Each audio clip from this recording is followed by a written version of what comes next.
الذكر فهل من مدكر بسم اللہ الرحمن الرحیم۔ کل فرما دیجئے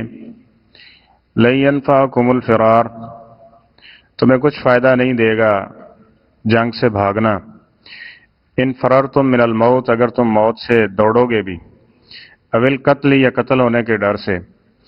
وَإِذًا، اور تب لا تمتعون، نہیں تم فائدہ دیے جاؤ گے، الا قلیلا، مگر تھوڑا ہی۔ کل کہہ دیجئے من ذا الذی، ہے کوئی ذات ایسی، یعصمکم من اللہ، کہ جو تمہیں بچا پائے اللہ کے مقابلے میں، ان ارادہ، اگر اس نے ارادہ کر لیا ہے، بکم، تمہارے لیے، سوءً، کسی تکلیف کا، او ارادہ، یا اس نے ارادہ رکھا ہے، بکم، تمہارے ساتھ، رحمتاً، کسی رحمت والے معاملے کا، ولا یجدون، اور نہیں وہ پائیں گے، لہم، اپنے لیے، من دون اللہ، اللہ کے علاوہ، ولیًا، کوئی دوست، ولا نصیرا، اور نہ ہی کوئی مددگار۔ قد یعلم اللہ، یقیناً اللہ تعالیٰ جانتے ہیں، المعوقین منکم، تم میں سے رکاوٹیں پیدا کرنے والوں کو، والقائلین لاخوانہم، اور اپنے بھائیوں کو کہنے والے جو ہیں، ہلم الینا، ہماری طرف چلے آؤ، ولا یأتون البأس، اور نہیں وہ آتے جنگ کی طرف، الا قلیلا، مگر تھوڑے ہی۔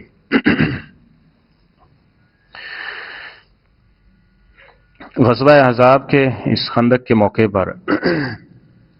ایک تو مسلمانوں کی تعداد بھی کفار کے مقابلے میں بہت قلیل تھی، اور حالات بھی بہت مالی اعتبار سے بھی کمزور تھے، اور پھر جن کے ساتھ معاہدہ کیا ہوا وہ بھی دشمنی عداوت اور دشمنوں کے ساتھ ہو لیں،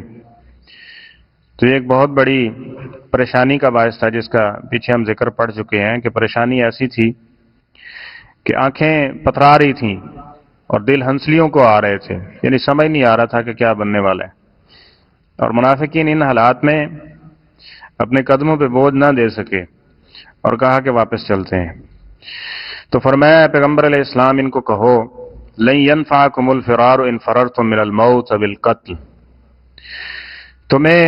اس جنگ سے دوڑ جانا موت کے ڈر سے یا قتل ہونے کے ڈر سے،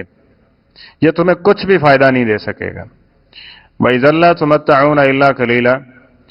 اور اگر تمہیں زندگی دے بھی دی گئی تو بہت تھوڑے عرصے کے لیے تم جیو گے، بالآخر پھر کیا ہے، پھر بھی مرنا ہے، اس دنیا سے جانا ہے۔ تو کیا ہی اچھا ہو کہ اس دنیا سے جو جانا ہے وہ اللہ کے رستے میں شہید ہو کر کے جانے والا ہو۔ تو یہ ایک بڑے اعزاز کی بات ہے، بڑی اللہ تعالیٰ سے کی طرف سے ایسے سمجھیں خوش نصیبی ہے کہ ایسی موت انسان کو ملے کہ وہ اللہ کے رستے میں جانے والا ہو۔ اور پھر نبی کریم صلی اللہ علیہ وسلم کی حدیث بھی ہے نا، جو جس حالت میں فوت ہوگا قیامت کے دن اسی حالت میں کھڑا کیا جائے گا۔ تو کیا یہ گواہی معاشر میں اس کی عزت کے لیے یہ کافی نہ ہوگی کہ یہ شخص اللہ کے رستے کے لیے اپنا خون بہا کے آیا، اللہ کے دین کے لیے، اللہ کے دین کے غلبے کے لیے یہ اپنی جان کو قربان کر کے آیا ہے۔ تو یہ کتنے اعزاز کی بات ہے، فخر جناب ہم فخر کرتے ہیں، مطلب ایک بہت اچھا سمجھتے ہیں اس چیز کو، کوئی آدمی سجدے میں فوت ہو جاتا ہے، کوئی آدمی اذان دیتے ہوئے فوت ہوتا ہے، کوئی تلاوت کرتے ہوئے فوت ہوتا ہے، تو یہ بھی ایک اچھی موت کی علامت ہے۔ لیکن اللہ کے راستے میں جس نے اپنی جان کو قربان کر دیا، اس کے بعد اور کون سی چیز ہے؟ اور اسی چیز کو اللہ نے فرمایا نا، ان اللہ اشتری من المؤمنین انفسهم واموالهم، دو چیزیں سب سے زیادہ انسان کو محبوب ہوتی ہیں، ایک انسان کی جان اور دوسرا اس کا مال۔ اللہ تعالیٰ فرماتے ہیں ہم جنت کا سودا تمہاری ان دو چیزوں کے ذریعے کریں، کہ مال دینا پڑے گا اور تمہیں جانیں قربان کرنا پڑیں گی، بِأَنَّ لَهُمُ الْجَنَّةَ، اس کے بدلے میں ہم تمہیں جنت عطا کر دیں گے۔ تو فرمایا کہ یہ ان چیزوں کو نہیں، یعنی دنیا زیادہ محبوب ہے، اللہ کی بات اور اللہ کے رسول کی بات اس کی کوئی فکر فاقہ نہیں ہے، یعنی اپنے مطابق، اپنے ذہن کے مطابق یہ دنیا بنانا چاہتے ہیں، گویا کہ کہنا چاہتے ہیں کہ معاذ اللہ وہ اللہ، اس کا قانون اتنا درست نہیں ہے جتنا میں سمجھ رہا ہوں، تو لہٰذا اس جنگ سے نکل جانا چاہیے۔ تو فرمایا کہ ان کو کہہ دو پھر بہت کم عرصے کے لیے اور بہت تھوڑا سا ساز و سامان ہے جو تمہیں ملے گا، کل من ذا الذی یعصمکم، اور دوسری چیز فرمایا یہ بھی فرماؤ ان کو، بتاؤ ذرا کہ اگر اللہ تعالیٰ نے تمہارے لیے کسی تکلیف کو تمہارے نصیب میں لکھ دیا ہے تو کوئی ایسی ذات دنیا میں ہے جو اس تکلیف کو دور کر سکے؟ کیسا عقیدہ اور کیسا نظریہ جب توکل اور بھروسہ اس طرح سے بن جائے اور یوں تربیت کی جائے اس نوجوان نسل کی اور ان لوگوں کی، تو پھر کیا مایوسیاں اور کیا ان چیزوں سے ہیں، یہ ساری چیزیں ختم ہو جاتی ہیں۔ اور اس کے مقابلے میں جو آج کل تربیت ہو رہی ہے وہ کس چیز پر ہو رہی ہے؟ اللہ پہ بھروسہ نہیں ہے، صرف حرص اور لالچ کے اوپر پروان چڑھ رہے ہیں۔ تو حرص اور لالچ ایسی چیز ہے کہ چاہے انسان سونے کے بیڈ پہ ہی کیوں نہیں سویا ہوا، سونے کے چمچ کے ساتھ ہی کیوں نہیں کھا رہا، جب حرص آ جاتی ہے تو یہ ساری چیزوں کی لذتیں کیا ہو جاتی ہیں، ختم ہو جاتی ہیں، اور پھر یہ ڈپریشن اور دیگر بیماریوں کا شکار ہوتا ہے۔ جبکہ دین یہ بتا رہا ہے کل منزل جو اللہ نے لکھا ہوا ہے اس کو کوئی ٹال نہیں سکتا۔ جناب رسول اللہ صلی اللہ علیہ وسلم نے نوجوانوں کی یوں تربیت کی تھی۔ جناب عبداللہ بن عباس رضی اللہ تعالیٰ عنہ کتنی عمر تھی، 13-14 سال کے تھے، تو نبی کریم صلی اللہ علیہ وسلم نے فرمایا اعلم، جان لو کہ اگر ساری دنیا کٹھی ہو جائے الا ان ينفعوک بشیء، کہ تجھے وہ تھوڑا سا نفع دینا چاہیں اور اللہ نے تیری تقدیر میں، تیری قسمت اور نصیب میں نہیں لکھا ہوا تو سارے مل کے بھی تجھے نفع نہیں دے سکتے، اور جان لو کہ اگر ساری دنیا بھی کٹھی ہو جائے تجھے نقصان دینے کے اوپر اور اللہ نے وہ نقصان تیری نصیب اور قسمت میں نہیں لکھا ہوا تو سارے مل کے بھی نقصان نہیں دے سکتے۔ یعنی اللہ کی طرف ان کا تعلق اور ان کو اس یقین اور بھروسے کے اوپر،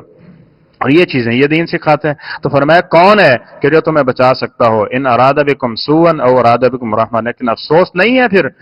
کہ اللہ تعالیٰ یہ فرما رہے ہیں، اور کن کو فرما رہے ہیں، اس جو بہترین دور تھا اس دور کے لوگوں کو۔ اور آج کل کہتے ہیں نہیں کوئی گل نہیں، اللہ نے لکھا ہوا تو ہم بدل سکتے ہیں، ادھر آ جاؤ ہمارے پاس یہ۔ اسی لیے جو دھوکہ دیتے ہیں جادو کی صورت میں نا، جادو کی صورت میں، اس لیے جادو کو کفر کہا گیا، اور جادوگر کی سزا کا آپ کو علم ہونا چاہیے کہ نبی کریم صلی اللہ علیہ وسلم نے فرمایا ہے کہ جادو سیکھنا بھی کفر ہے، سکھانا بھی کفر ہے، اور جادو کا علاج جادو سے کرنا یہ بھی کیا ہے، یہ بھی گناہ اور معصیت کا کام ہے، اور جو جادو کرتا ہے اس کی سزا قتل ہے،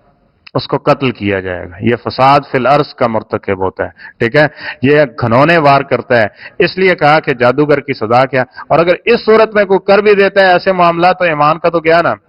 تو اذا اللہ تمتعون الا قلیلا، تھوڑے سے فائدے کے لیے آخرت کو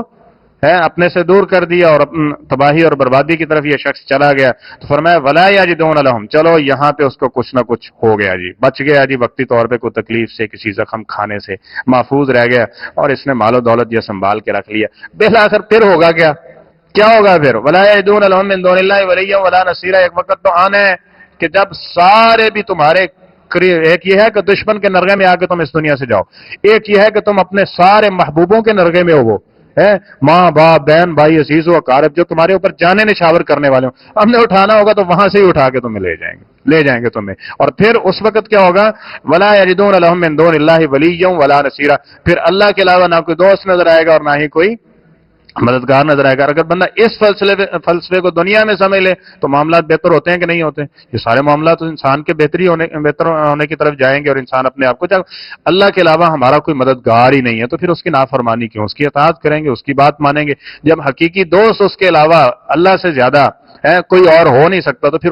اس کو چھوڑ کے کسی اور کی محبت یا الفت کے اندر ہم نافرمانی، اس کی بغاوت کیوں کریں؟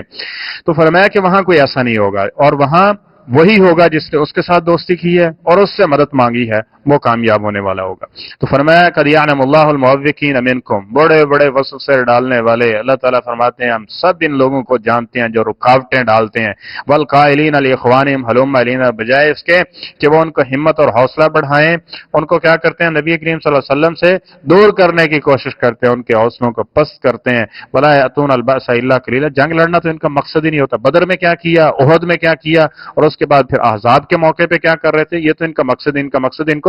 جانے رسول اللہ کے آگے ہم پڑھیں گے، اور پیچھے سورہ توبہ کے اندر اور انفال کے اندر بھی یہ چیز آ چکی ہے جہاں پہ اللہ نے 8 رشتوں کو گنوایا تھا، 8 چیزوں کو، جس میں مال اولاد سارے کچھ۔ تمہیں اللہ رسول سے زیادہ پیارے ہیں،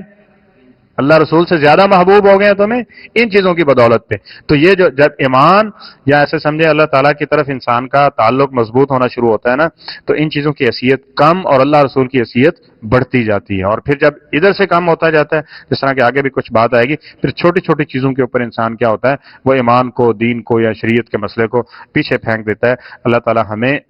ان بد نصیبوں میں سے نہ کرے، بلکہ خوش نصیب لوگ اور خوشبخت لوگ جو ہیں اللہ ہمیں ان میں شامل فرمائے۔ صدق اللہ العظیم۔